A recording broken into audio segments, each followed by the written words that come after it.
Hello everyone. Good evening on this glorious sunny evening in Gloucestershire, and I can see from the chat window it's great weather elsewhere as well. So thank you very much for joining us on this beautiful evening. So once again, this is the RunsWktsOvers channel, and tonight we're going to be talking about the result. So you've scored the entire match, you've got the scores correct, but do you actually know what the result of the match is? Did anybody win? If so, who won and what was the margin that they won by? So those are the sort of things we're going to be discussing tonight. Have a good old discussion around Law 16 of the MCC Laws of Cricket.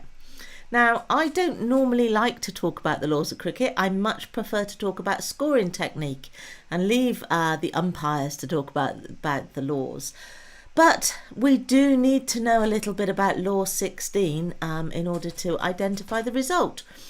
So, forgive me, umpires out there, I have précised some of the law to just get the gist of it, which is what we scorers need. We need to understand what the law's getting at rather than to know it verbatim. So, in a moment, when you look at the slides that I'm going to show you, don't please get alarmed if you know the law very well and you think that's not exactly what it says. In some cases it is, but in some cases where there's a lot of words, I have shortened it to the important parts. Now, in tonight's session, we are actually going to have a bit of a quiz, just a short quiz in the middle. So you might want a pen and paper to write your answers down, because I'm going to go through 7 questions in the middle. And after I've gone through the 7 questions, I will go back through the 7 answers. You're not going to get the answers immediately. So you might just want a piece of paper and a pen or something to note the answers down on. So let's start at our look of Law 16. And Law 16 has a lot of sub-points to it. And Laws 16.1 and 16.2 cover the easiest result to identify, which is the win. And I have actually shortened this to one statement at the top, which basically says one side scores more runs than the other. Now, it does need a little bit of clarification, so I have actually put the entire law by the side of those 2 paragraphs. So Law 16.1 refers to identifying a win in a 2 innings match, and Law 16.2 for a 1 innings match. And the key factor that you need to take out of the written law, which I'm not going to read out, you can all read that for yourselves, is that it's based on completed innings. So if we look at the bottom one, the 16.2, it does say of the opposing side in its 1 completed innings. So it's not just a case of one side scored more than the other. We have to have a completed innings for that to be clarified as a win. So what is a completed innings? There are, according to Law 13 this time, it doesn't state this under Law 16, we have to move back to Law 13.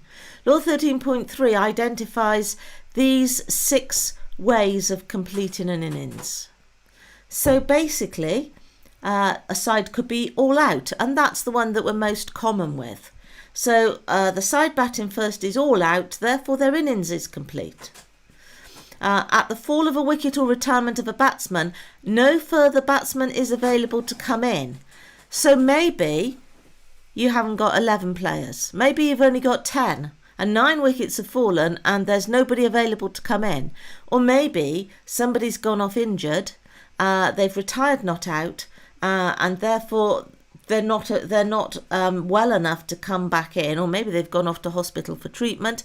Maybe they are absent, and there are all kinds of things, all kinds of reasons why further batsmen may not be available. Maybe they've been suspended. So basically you've lost all the wickets you could lose, and there's nobody else available to come out. So that it would be classed as all out, but not necessarily 10 wickets. A side could end its innings with a declaration. So the captain would make the declaration by saying, my side doesn't want to bat any longer. We've batted for long enough. We're going to give it up now. So that usually happens in multi-day games, certainly multi-innings games, but it could happen in a one-innings game. Some match regulations stop you from declaring, because if you declare, you may be denying the opposition bonus points. The forfeit of an innings. So this would happen in a multi-innings game again, where a side could say, I don't want to bat. Again, the captain would make that statement. And sometimes it's a little difficult to understand why somebody would say that. Why would you forfeit your innings? But if you think there's a fair chance of getting a result without you having your innings in the way, if you think you can bowl the opposition out very quickly, then you have the right, if you want to forfeit your innings, usually your second innings. The prescribed number of overs has been bowled. Again, that's a very common one. Maybe you are playing 20 overs or 40 overs or 50 overs or however many it is, but those are number of overs that have been declared in the match regulations. They have been bowled, so the side may not be all out, but you have completed the number of overs. And the last one, the prescribed playing time has expired. Doesn't happen very often, but instead of agreeing to play a certain number of overs, you could agree to play a certain amount of time. Usually what happens if you're playing time is that there will be a gentleman's agreement that one side or other will declare after 2 hours or whatever the time frame is. But it is possible to agree to play for a time rather than a number of overs. And in that case, a side would have completed their innings when their agreed playing time had expired.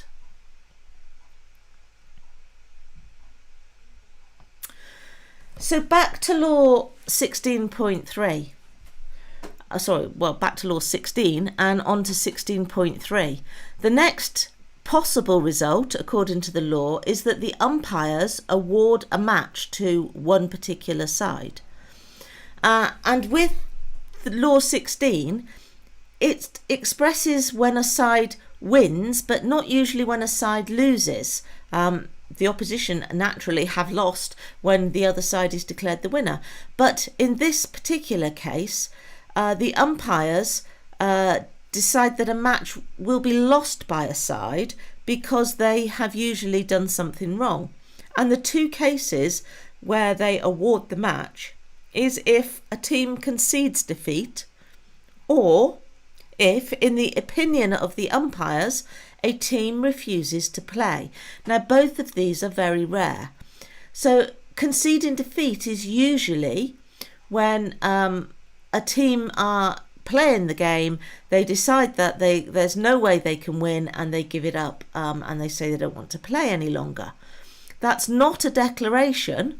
That is a refusal to play, but not a refusal to start playing or to come out onto the pitch. You are in the middle of playing and you concede defeat. It is possible for a team to concede defeat without ever getting onto the pitch, and that happens occasionally if a team can't raise enough players or there are other reasons like that, and they just say, we're not going to play this Saturday, we will concede the match. The other box where the umpire's opinion is that a team refuses to play is usually there's some controversy involved, and a team is refusing to come onto the field of play or coming out to bat or whichever they're due to some dispute of some description. And there are 2 examples of these types of result that I've listed at the bottom. The concedes defeat, England versus Pakistan, 2001 at Headingley. It was a game where Pakistan needed 4 runs to win. It was a one-day game, I think. They needed 4 runs to win, and there was a pitch invasion, and quite a nasty one, and people were getting injured. Alex Stewart was the England captain at the time, and he felt that they were only going to somebody was only going to get hurt if they stayed out for the last 4 runs to be achieved. There was plenty of time left in the game. The chances of Pakistan scoring those 4 runs were very high, so to keep the safety of the team, he conceded defeat and everybody left the pitch very rapidly. My other example, unfortunately, also involves Pakistan. England versus Pakistan 2006 at the Oval. Now, in this case, there was a lot of controversy involved. And I'm not here to decide who's right and who's wrong. I'm just going to tell you what happened. So it was the 4th day of a test match, and Pakistan had been accused of ball tampering, and 5 penalty runs had been awarded to England on the strength that they had been ball tampering. But Pakistan disputed that fact. They said they had not been doing this, and they refused to come back out after tea. And they waited a while, nobody came out to field, so the umpires went into the dressing room and said, look, we're all waiting for you. If you're not going to play, we'll assume that you are refusing to play and award the game to the other team. They went back out, they waited for 2 minutes. Pakistan still didn't come out, so they removed the bails and awarded the match to England. And actually, Pakistan were in quite a commanding position. They were 33 runs ahead. England were in their second innings at 294 for 4. So they could well have gone on to win that game, but they were so adamant they had not been ball tampering that they refused to play. And there is all sorts of controversy afterwards as to whether or not the game should have been awarded to England. It was taken back. It was given back to them. So I'm not going to get involved in any of that to say what's right or wrong, but just to state that that is how the game stood in the end. The result was the match was awarded to England. Hopefully, in your league games, you won't come across those very often. Law 16.5, a tie or a draw. So, a tie occurs when all innings have been completed and the scores are equal. So we go back to slide 2 with law 13.3 on it. When is an innings complete? So I'm not going to go back through them now. So all innings must be complete and the scores of both teams must be equal, and that is deemed to be a tie in the laws of cricket. And the final option is a draw, which the law just says, I've shortened it, but it does actually start in the same way. When not determined in any other of the ways stated. It does give a bit of a caveat of other laws to come in to be involved, which I've just removed from this slide. But so a lot of people who score limited over cricket don't realise that you can have a draw, because there are quite often competition regulations that apply on top of the laws of cricket, which will determine the type of result you can get in a particular match. And I would urge you all to read your league regulations and find out how results have been identified and find out whether draws are actually permitted or not. And sometimes a tie is defined in a different way as well. So generally, you've got a side who is not all out. That's what usually happens with a draw. So the side batting last is usually not all out, but they equally haven't passed the total of the other batting side, the side who batted first. But because time has finished, rather than a number of overs be finished, the match is deemed to have been drawn. And you usually get this in multi-day cricket, although you can get it in one-day cricket if you're playing a timed match where you get a minimum number of overs in the last hour, and those overs have come to an end, the last hour has finished, but the side batting second is not all out, and that would be deemed to be a draw. So I've mentioned that competition regulations can get involved, and we have a specific competition and the result of it on the screen, and I'm very pleased to say I was scoring for that team when they achieved that result down in Hove. But have a mention in the chat window of some competition results that you know that I might not have mentioned. So the laws of cricket don't state that you can have a result defined in any other way than I have already said. So if you can think of other results, do please put them in the chat window, and then I will start to put them on the screen. I don't have a definitive list, so it'll be interesting to see if you come up with some that I haven't thought of. So in a moment I'll put up the ones that I have thought of, and we'll see what you come up with. So we have somebody saying, we play time cricket in Liverpool, and so a draw comes into play. That's good. A lot of people don't realise that they can have a draw if they play limited over cricket all the time. Andrew Marson says abandoned. Yes, a match can be abandoned for a variety of reasons. Usually weather comes into that. So a lot of times, if you abandon a match, it will be abandoned as a draw or as a no result. Again, you need to read your match regulations to see how that is defined. So Malcolm says winning draws and losing draws. Do you know what? I knew somebody was going to say that, and you will see that on my slide in a moment. Winning draws and losing draws are very tricky to define, mainly because there is not one definition of them. But if you read some league competitions, they will award points for a side that draws but gets us past a certain milestone. So it may be they score more or a percentage more runs than their opposition. But the most common way of defining a winning and a losing draw is on run rate. So if your run rate is over a certain percentage of the other teams, then you will get bonus points, and the team with the highest run rate will be deemed to have the winning draw, and the other team have the losing draw, and bonus points are awarded then for a winning draw. Richard says a match tied under DLS. Yes, DLS does come into play, and if it does, then we should define our result as being achieved by DLS.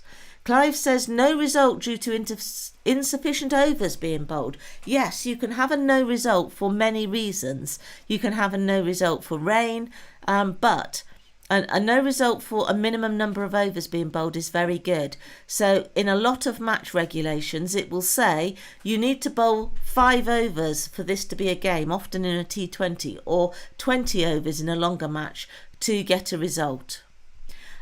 Sebastian, a match tied super over decision. Yes, but the super over is the way that you decide the game after the match has been tied. So the initial result is tied, but in a competition, especially in a final, they like a result. They don't want to leave it as match tied. So therefore, they will define other ways of achieving a result, and a super over is one of those ways. Mike Turner, my most infamous was a tie in a 40 over cup match, which was decided by the scores at the end of the 39th over. Yes, so the match regulations will define earlier points in the game, and sometimes it goes back over by over. Some will jump back and say who has the highest score at 30 overs or whatever, but it will count back certain overs, and you will get whatever team had the highest score at that point. Clive, played winning and losing draws in Yorkshire many years ago. Awful regulation, yes. I'm not going to go there just to say that it is. James, welcome. Didn't think we'd see you today, but welcome. Only the side batting first could record a winning draw. If the side batting second draws a game, this can only be ever classed as a losing draw. Thank you. Yes, I really don't want to go into the nitty-gritty of winning and losing draws. They are quite tricky. But you've all given me quite a lot of answers. So what did I come up with?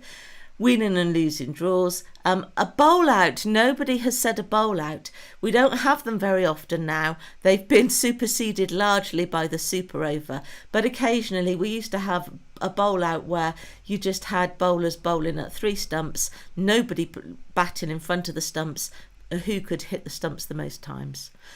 You can get winning on first innings, so in a multi-innings game, if it's drawn or tied at the end, you can then decide who would have won if it had been a one-innings game. Super over, we've got boundary count. Nobody said boundary count after the World Cup final, but my producer says he was thinking about it. So yes, there are other ways. Scott says losing fewer wickets. Yes, that is quite a common one in limited over cricket. So if the scores are level, the match will be decided, or the match will be awarded to whichever team has lost fewer wickets. Now, what I will say is that there are many ways, and even if you've got things like winning and losing draws, they can be defined in different ways. So the key point is that you need to know this, and you need to know it preferably before you score the game. And if I hark back to the super over at the end of the World Cup, if we hadn't have been aware that in the event of a tie, that the match would have gone to a super over, then there would have been a lot of last minute preparation, and we might just not have been ready when the fielders took the field of play. So although it's not a scorer's responsibility, you can bet that when it gets close to a tight finish, everybody will be looking at you as the scorer to say, what happens if the scores are level? Who will have won the game? So it is worth just checking your regulations to find out if scores are level in your match, what or how the match would be decided. So I'm going to leave that there and move on, otherwise we could be on this page all night. And I'm going to move on to point 16.6 of the law, winning, hit or extras. Now, the law states as soon as a result is reached, the match is at an end, and that nothing that happens thereafter, apart from penalty runs, shall be regarded as part of it. And this is really important to remember, because if you get a very close finish again, if you end up with a team needing 1 to win, or the scores are level, that would be 1 to win, maybe 2 to win, or the scores are level and they need 1 to win, you need to take very specific note of the action that happens to know exactly when the match ends. So if the scores are level and there are 9 wickets down, either 1 run or 1 wicket will end the game. And you need to know which, if both happen on that next delivery, you could have a stumping off a wide. So you need to make sure you're aware of the order in which they happen to know which one happened first. And the wide, in the case that I have stated, the wide would have been delivered before the stumping happened. So the ball is deemed to be wide as it passes the batsman. So the ball will be called wide, 1 run is added to the score, and even if the wicketkeeper does a fantastic piece of work and stumps the batsman, he's not out because it happened after the 1 run had been scored. And there are quite a lot of scenarios that we could throw into this. So if the batsmen are running, maybe you only need one to win, but the batsman is near a milestone and he would like a few more runs than one. So if he hits the ball and they run one and they complete one run, then the game is over. And he might have hit the ball towards the boundary. But if they have completed the one run before the ball crosses the boundary, then only the one run will stand. Now, there are a couple of provisos on that. And I apologise that there are a lot of words on this slide. And I don't like words on slides, but there was no other way around it, really. So the law goes on to say that the side batting last will have scored enough runs to win only if its total of runs is insufficient without including any runs completed by the batsman before the completion of a catch or the obstruction of a catch from which the striker could be dismissed. So I've just said that if they complete one run, then the game stops. But if they'd hit the ball out into the deep and they'd completed one run, and then the fielder took the catch, then the taking of the catch stops runs from being scored. So therefore, that run would not count, and therefore the game would finish with the wicket falling if they were 9 wickets down, and not with the run happening, even though they completed it first, because it says so in the law. The law actually states that. And it also just gives us clarification that if a boundary is scored before the batsmen have completed sufficient runs to win, then the whole of the boundary allowance shall be credited. So if a batsman scores a boundary 4, doesn't bother running, he scores the 4 and they only need one to win, the ball crossed the boundary, you can't take one part of that 4, it's 4 or none, so therefore you credit them with the 4. But if they were running and they completed one run first and that one run won the match, the 4 would not count. Okay, so Clive has corrected me. Ball is wide is when the ball passes the wicket. Do you know what? I thought that just as I was saying when it passes the batsman. But thank you, the umpires out there. You get the gist of it. So, this comes up more often than you think. You do, as the scorer, need to be the one that decides, what am I putting down? Because usually one or other team is celebrating and the umpires are dealing with the stumps and the bails and everything else, and everybody's going off, and the scorers are sitting there going, yeah, how many runs have been scored, and which one counts, the run or the wicket? So I'm not quite sure which side has one. So scorers, you do really need to be aware of this part of the law.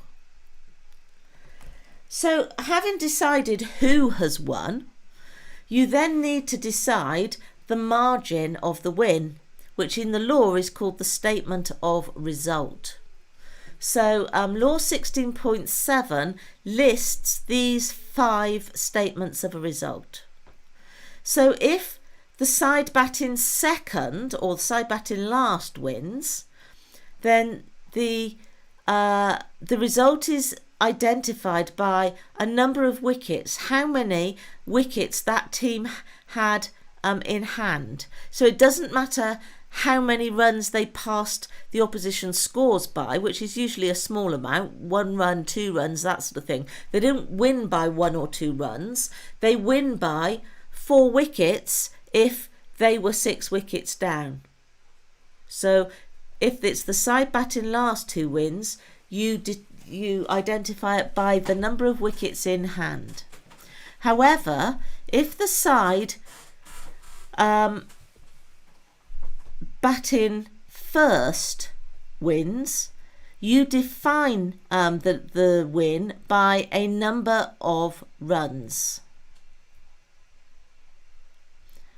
I'm just looking at that wording. The side fielding last wins the match. No, the side that is wrong. I copied that out from somewhere else. I apologise. We'll go with what's in the box. So side A, the side who batted first win. They win by a number of runs, and then that number of runs is defined as the difference between the runs that they scored and the runs that the opposition scored. You might need to add 2 innings together to get that. Now side B can win by penalty runs if something happens at the end of the match. So if, for instance, side A would have won, so side B have got close. Maybe they are 1 or 2 runs short, but they didn't pass the score of side A.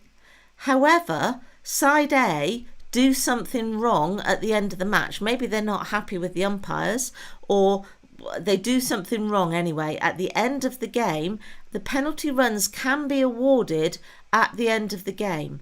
And if those penalty runs awarded to the fielding side awarded to the batting side, are enough to take them past side A's score, then the statement of the result would say that side B win by penalty runs. You don't need to determine how many, you just clarify it as side B win by penalty runs.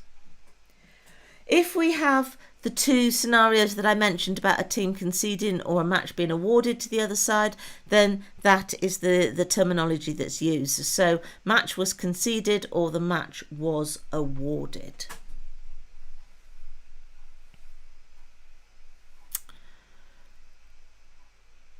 Now, this is quite alarming.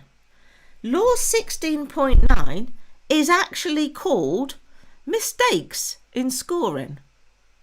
So I feel quite offended that they have to write that in the law book, that they need to write a whole law to cover mistakes in scoring. So my question to you is, how late can mistakes be corrected? Now, I have put a picture of a box style score sheet here, although I do have also the image of the edit button and the undo button from some scoring software, because most mistakes of this nature are to do with administrative errors, where you may have put runs into one section of the score sheet and not the other, and you don't know that until you get to the end of the match and you're adding everything up. And hopefully you're not just taking the figure that you've crossed off the accumulator, writing it in the final score and going to the pub. Hopefully you are doing some balancing and checking. And you are checking that your batting agrees with your bowling, which agrees with the final total. And it's at this point you may find that the score is not as you thought it to be. So can you go back out? Can mistakes be rectified? What could happen? So we've got quite a lot of chat going on about whether or not you get the 1 or the 4. But I'll wait and see if anybody can tell me how late you can correct mistakes. So the players have come off the pitch, you're adding up, you've just found a mistake, and the score is not as you thought it was. So when can you change the result or get them to go back out? What are you going to do if you find a mistake at this point? So yes, Mike, I agree. A key skill of a scorer is tact and conversation with the umpires. Yes. There's lots of conversation about that. Nothing as yet about correcting mistakes. Maybe we don't know that because we're all so good we don't make mistakes. They do creep in occasionally. So I'm going to go on and define that. If the scores aren't close, we usually add or subtract by, so not to affect the bowlers or the batsmen's figures.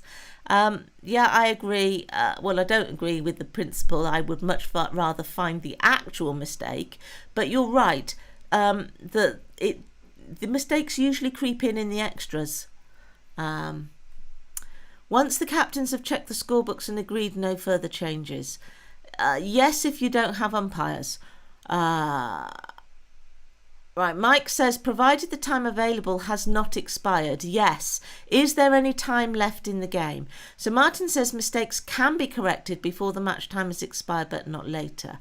Yes. And Malcolm says before the scores have been agreed with the umpires. So both of those statements are correct.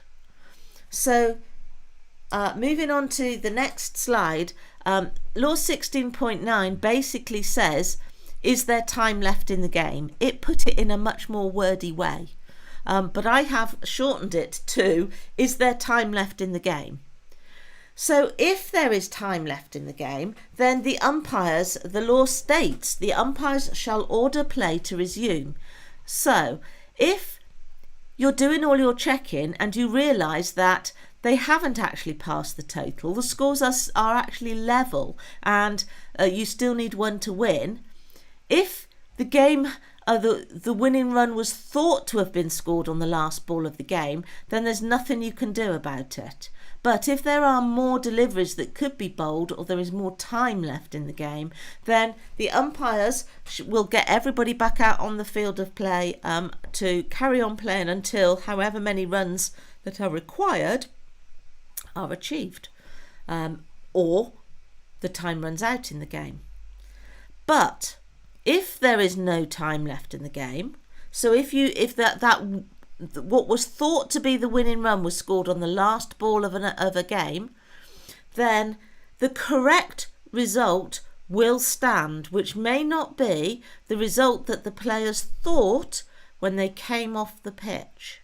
So maybe Team B thinks that they've won, and actually Team A have won, and it's the umpire's duty, thankfully, to go and inform both captains that after a recount, maybe the other side has won.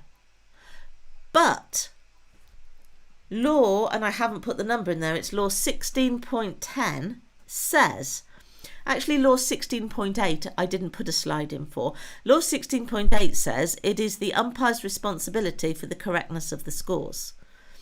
And Law 16.10 says once the umpires have agreed with the scorers the correctness of the scores at the conclusion of the match, the result cannot thereafter be changed.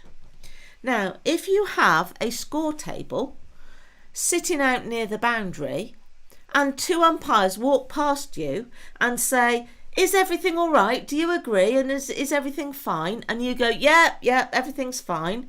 You have effectively agreed with the umpires the correctness of the scores. And if you then go on to do your balancing and checking and you find a mistake, you can't then turn round and say, oh, I'm sorry, I don't agree after all. Can you send them back out? So I would urge you as scorers to ask for more time. I always used to say, I'll tell you in a minute. I'm still doing my balancing and checking, I'll tell you in a minute. So I would then do my balancing and checking, and I would confirm with the umpires. I would find them and go, yes, I'm fine with the score that was on the board as we came off the pitch. Malcolm says that's 16.10, not 16.9. The bottom line is 16.10. It is, yes. I just didn't bother putting the number in there. The earlier bits where is there any time left in the game is 16.9. So just be aware that you need to agree things either with the umpires if there are any, but as somebody else said, the captains will agree it. So I'm guessing that if you don't have neutral umpires, then the captains are responsible for checking the correctness of the scores in the book. Now, we've been through all the results. So I've got a quick quiz for you to see if you have taken that in. But I won't know whether you have or you haven't.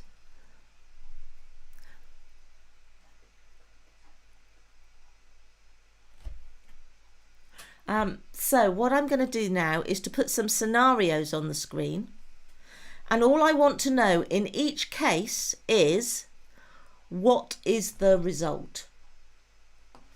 So it's very simple. You're just going to write down or make a note of what is the result. And I'm going to go through 7 questions first, and I will leave it on the screen for 20 seconds each time to give you time to read it and think about it. And then I'll move on to the next one, and then I will go quickly through the answers. And if you want to, you can share your results in the chat window. Preferably, don't put the answers in the chat window at this point, but you can share your scores out of 7 with everybody if you want to, or you can keep quiet. I really don't mind. So, question number 1. In a one-day limited overs match, the Scratchers scored 113 all out, and the Notchers scored 114 for 4. What is the result of the match?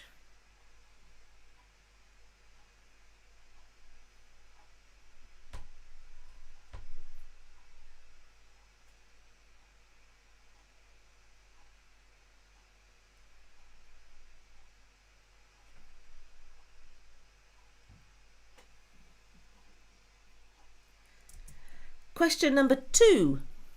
In a one innings timed match, the Scratchers scored 258 for 9 declared. The Notchers are on 256 for 9. When the striker hits the ball into the deep and they run, they have completed 1 run. They have crossed on the 2nd run when the striker is given out caught. What is the result of that match?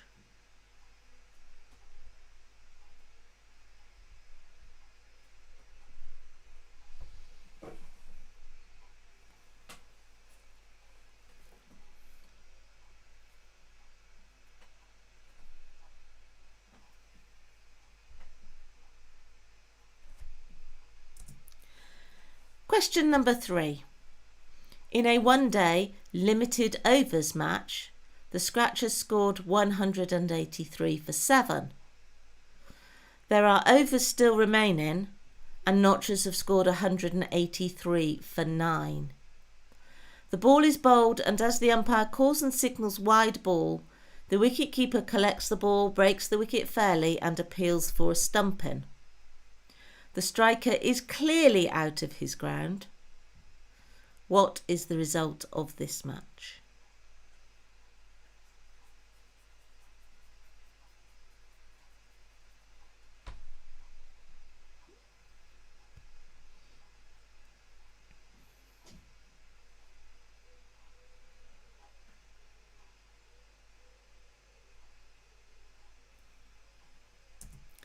Question number 4. In a one innings timed match, the Scratchers scored 113 all out. Notchers have scored 110 for 9 when close of play was reached. What is the result of this match?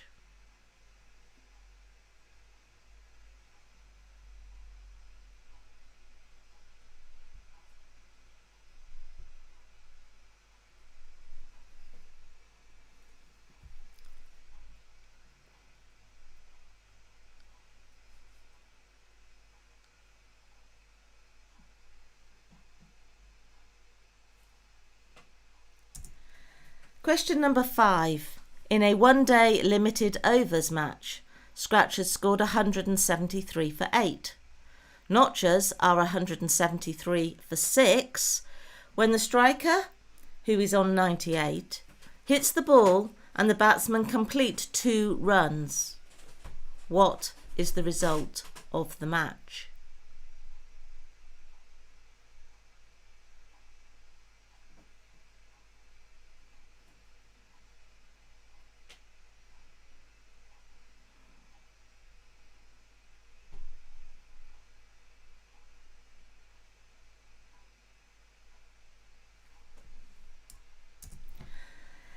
Question number 6. In a one-day limited overs match, Scratchers scored 248 for 8. Notchers are 236 for 9 when the striker is given out, stumped off a wide delivery. What is the result of the match?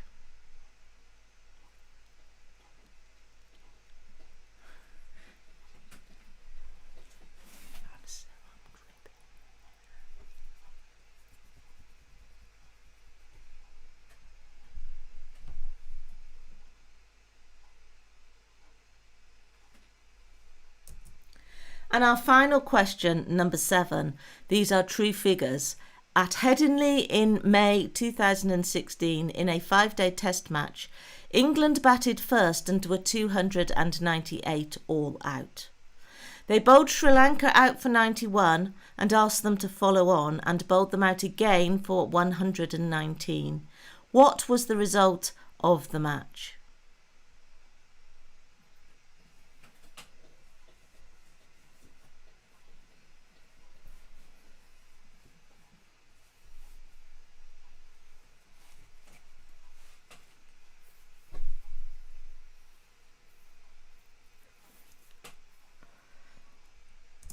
Okay, answers are coming your way.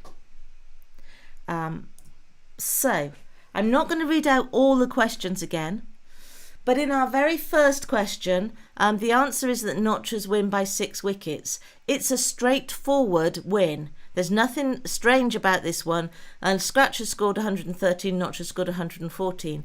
The point of this question is that you need to identify that the Notchers won by 6 wickets, not 1 run. Okay, so I'm looking for Notchers win by 6 wickets. Answer 2, Scratchers win by 2 runs. So this was the scenario where there was a catch taken. They'd completed 1 run, they'd crossed on the second. But because a catch was taken, no further runs were added, so therefore their score remained on 256. They were 9 wickets down at the time, so that made them 256 all out, which means that the Scratchers won by 2 runs, because they batted first and scored 2 more runs than the Notchers. Answer number 3, Notchers win by 1 wicket. So this was the scenario where the scores were level when there was a wide off a stump in, the scenario that we described earlier. So you get the wide, it gets added to the total. The Notchers total goes to 184, therefore they've won before the stumping can take place. So that stumping doesn't get recorded, they stay on 9 wickets down. Answer number 4. So this was a timed match. So you might have looked at the scores and said, well, the Scratchers scored 113 and Notchers scored 110, and therefore the Scratchers won by 3. No, because it was a timed game and the Notchers were not all out, the match was drawn. Answer number 5, the Notchers won by 4 wickets and the striker is 99 not out, and probably not very happy with you as the scorer for not giving him the second run. So this was our scenario of the scores being level, so therefore Notchers only needed 1 to win. The fact that the batsman carried on running and ran 2 is irrelevant. As soon as the first run was completed, the game was over. So therefore, final score, Notchers 174 for 6. They won by 4 wickets and the striker remains on 99. Answer number 6. Scratchers win by 11 runs. So this was again a stumping off a wide, but in this case, the scores were not level beforehand. So the Notchers were on 236 for 9 when the stumping happened off the wide. But the key to this question, why this question has been included, is that you must remember to score the wide before you put the wicket in. So you add the 1 to the total, the Notchers go to 237 before they're all out, but therefore the difference in runs is 11. Scratchers won by 11 runs. And our final question, England won by an innings and 88 runs. So this was a straightforward game. You just add Sri Lanka's 2 scores together. You add your 91 to your 119 to make 210. The difference between 210 and 298 is 88. But England only batted once. They asked Sri Lanka to follow on. And so the result is defined as an innings and 88 runs, not just the 88 runs. So hopefully we've got some people who got 7 out of 7. Yeah, Malcolm got 7. Yes, there's lots of people saying they got 100% or 7 out of 7.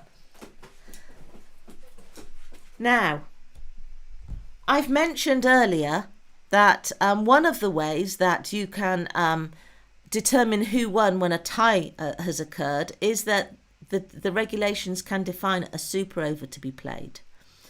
In some regulations, it's called a 1 over per side eliminator, or an oops, but generally referred to as a super over. So how on earth do you score a super over? So at this point, we're going to have a look at PCS Pro. And before we score the super over, and we're going to look at something else in PCS Pro. So for those of you who want to follow on, you can, if you've downloaded the game that I had partly scored, you can import it now. I'm sure you're all used to doing this by now, but you can follow me through. So I'm going to do File, Import Match, browse to where I stored it. My game, my navigation bar is already set to where I stored it. Here's my partly scored game, and I'm going to import it. So just say yes to the fact that it is a full ECB match, and open match now. So our game is poised. It was a T20, but it rained and it was reduced to 11 aside. And Notch has scored 146 for 5 in their 11 overs, and the scratchers are 131 for 6 off 10 overs. Now, this may say that it's the notchers and the scratchers, but the actual figures come from a match last November played in New Zealand between England and New Zealand, and New Zealand scored 146 for 5. And England were poised at 131 for 6 at this exact moment. So we're going to score the final over as it happened, certainly up until the last ball, obviously with different names. So I'm going to click on Start Play. The bowler, I'm going to select, it really doesn't matter. If you want to keep to the original script, then choose Edward Collins, because he was the bowler, he is the equivalent bowler to the one that would have bowled the last over. Collins bowling to Robinson, there's a 2 and then a 1 and then a wicket fell. So I'm going to click on wicket. It was a catch. It was caught by, we're going to call him McDonald, and they didn't cross. Oscar Williams is indeed the next batsman who is trying to force the run rate. So at this point, scratchers require 13 off 3 balls, and he does indeed hit a 6 and then a 2. So we need 5 runs to win, 4 runs to tie off the last ball. Now, don't rush ahead, please. We are going to put a 6 in. That's not what happened in reality. And I will come back and put the 4 in that did happen in reality, which is why I say don't rush ahead. I'm going to score the 6. because I want to look at the options that you have when you're defining a result. So do I wish to end the over? Yes. The target has been reached, so would I like to end the innings? Yes. And it brings up an edit match results points box. And it has automatically calculated the result as Scratchers winning by 3 wickets, which, if the 6 had been scored off the last ball, would have been the result. I can, if I want to, override that, but the software is very good at identifying the correct result. So I would say you never need to use that button. It's there for emergency purposes. But just glance and make sure that the correct result is in there. So the result that will be displayed is that Scratchers won by 3 wickets. Now, because this game originally came from Play Cricket, I set it up as a Play Cricket fixture. I originally downloaded it from Play Cricket. And if you were scoring this as a league game or a competitive game in Play Cricket, you would need to click the down arrow and choose another definition of a result. Now, if you're not scoring a match that's come from Play Cricket, then this box won't need to be filled out. But you'll see it's got a red star by it because the match came from Play Cricket. And the result, if I were the live scorer, would be going back to Play Cricket. So you just need to be aware of that if you're scoring league cricket in this country, you will need to select the result again.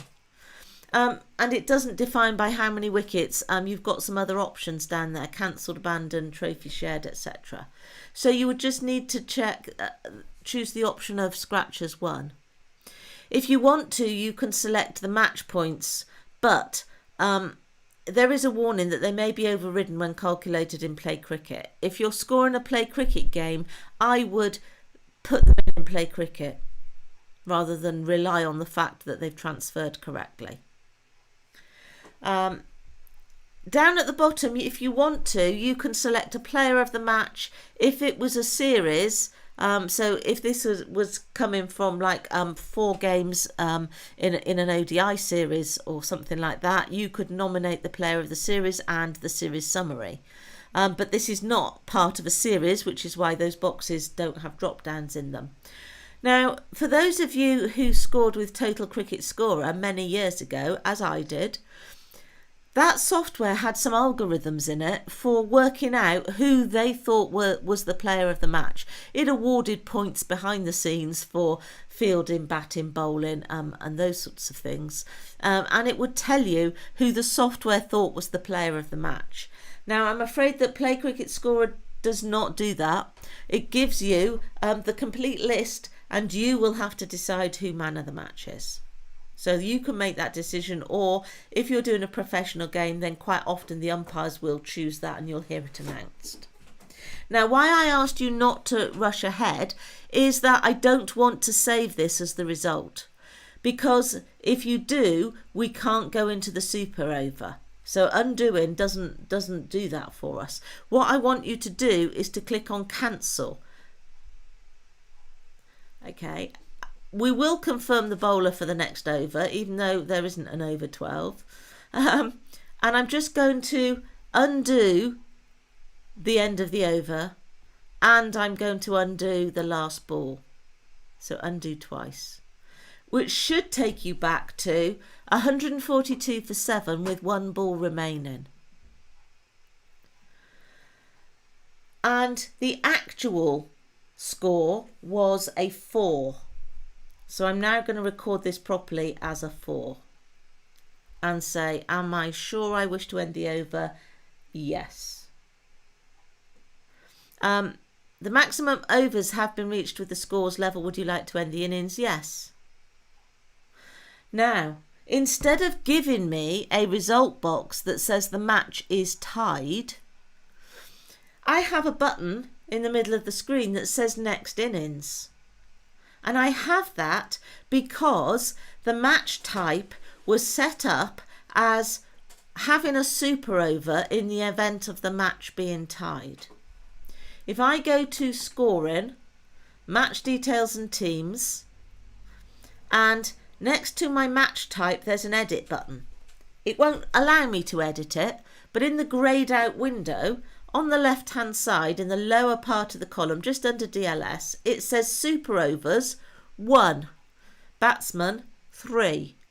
So we can have one super over each side to see if we can get a result. If we don't get a result after one super over, we have to determine the result in another way, and there's nothing in these regulations that have told us how. So you can define more than one super over. If you want to say, I'm going to keep doing super overs until we get a result, then you need to put quite a high figure in there. But I'm just going to cancel and save that. So because that match type was set up correctly, it's seamlessly going into a super over. So I'm going to click on next innings and a box will pop up that's asking me who is going to bat first in the super over. And in reality, England batted, so therefore that's the scratchers in our case. So we're going to have scratchers batting first, save, start play. So what we've effectively got now is a 1 over match. So I'm going to start play, fine, accept the opening batsman and an opening end and an umpire. I really don't mind who they are, and an opening bowler. In reality, I believe it was Tim Southey bowling to Bairstow and Morgan, I think. And they scored 1, 6, 1, 6, 1, 2. So I just typed those in on the keyboard. I've got 17 without loss. So if you just want me to run through those again so that you can type them in: 1, 6, 1, 6, 1, 2. Do I wish to end the over? Yes. Maximum overs have been reached. Would I like to end the innings? Yes. And then I start the next innings. Start play, accept some batsmen, accept an opening end and an umpire, accept a bowler. So it was Chris Jordan bowling to Martin Guptill, and I think Martin Guptill was not on strike. Seifert and Guptill, I think. But I've got Burns, McDonald and Johnson. So the over went 2, wide, 4, dot, wicket. So the batsman was out, caught, the batsman crossed. The catcher in reality was Morgan. I'm going to put him in as Miller. And click on OK. Yeah, we'll have Wilkinson as the next batsman in. I believe it was Colin de Granton. And then a 1 and then a dot. So you should end up with 8 for 1. Are you sure you wish to end the over? Yes. Maximum overs have been reached. Yes, they have. So look at our result now, and it says that the result is the match was tied, but the scratchers won the super over. Now, this still came from Play Cricket, so it still wants us to to define a Play Cricket result, so we would still have to click the down arrow and just say scratchers won. But it's much more exciting that they actually determined the correct result in there, that match was tied and that scratchers won the super over. So I'm going to click on save. And you can see at the top, match tied, ECB training scratchers won the super over by 9 runs. So there you go, you've scored a super over. Might not be in reality with the players out on the field, but it relies on the match type being set up correctly. So once again, I urge you, when you're scoring in a specific competition and you're scoring with PCS Pro, read your regulations and check the match type. Read the regulations however you're scoring, but if you are scoring with scoring software, check that the match type has been set up correctly, because it will make life easier should you get to the end of the game and ties occur. Richard says, was the Super Over at the World Cup final set up correctly in PCS Pro? Yes, it was. But it was Total Cricket Scorer that was driving the scoreboard at the time, and Total Cricket Scorer doesn't have provision for a Super Over to be set up, or the version we were using at the time didn't. We had to hastily create a 1 over game, and it would have been so seamless had we used this option. So I just, before we finished, want to flick back to the PowerPoint presentation, because you might not be scoring with PCS Pro. So if you are scoring with a box style score sheet, how would I have done it on a box style book? If you were using linear, it's easy. You just write the names underneath and you can do another over. You don't have to go to a new sheet. As long as you've got a couple of lines left over at the bottom, just write some names in and carry on down that page. But if you've got a box style book, what I would have done is that I would have put each Super Over back on the page of the same team that had batted originally. So I have a sample score sheet which happens to be Australia, West Indies. So, and this is a T20. So if there were a Super Over in this game, they are unlikely to bowl somebody in the Super Over who has not already bowled. So I would just write the 1 over in over here somewhere, make it quite clear that it's distinct from the other overs. I may well choose a different colour that I haven't used before, so the Super Over stands out on its own. And the same with the batsmen. The chances are they would have, in this instance, chose Gale and Fletcher, who have already batted but scored a lot of runs. And I would just write their runs in up here.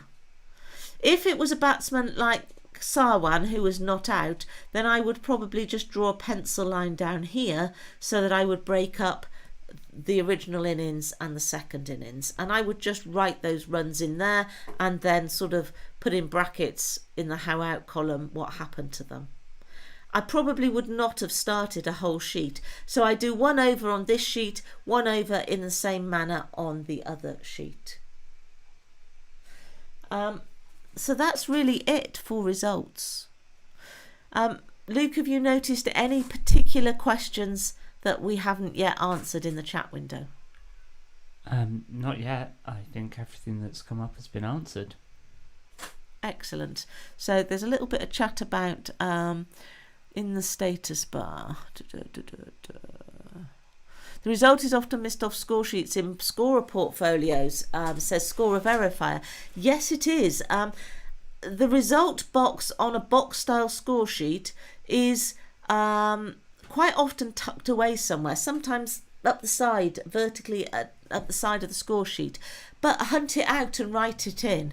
Write it across the middle of the empty boxes if you're using a box style scorebook. Write it along the bottom of your linear sheet, but do write it somewhere so that somebody who's flicking through a scorebook later on doesn't have to try and work out who won. They're going to read the scores and try and find out who won. It might not be obvious if there's been rain involved and a reduced target has been chased.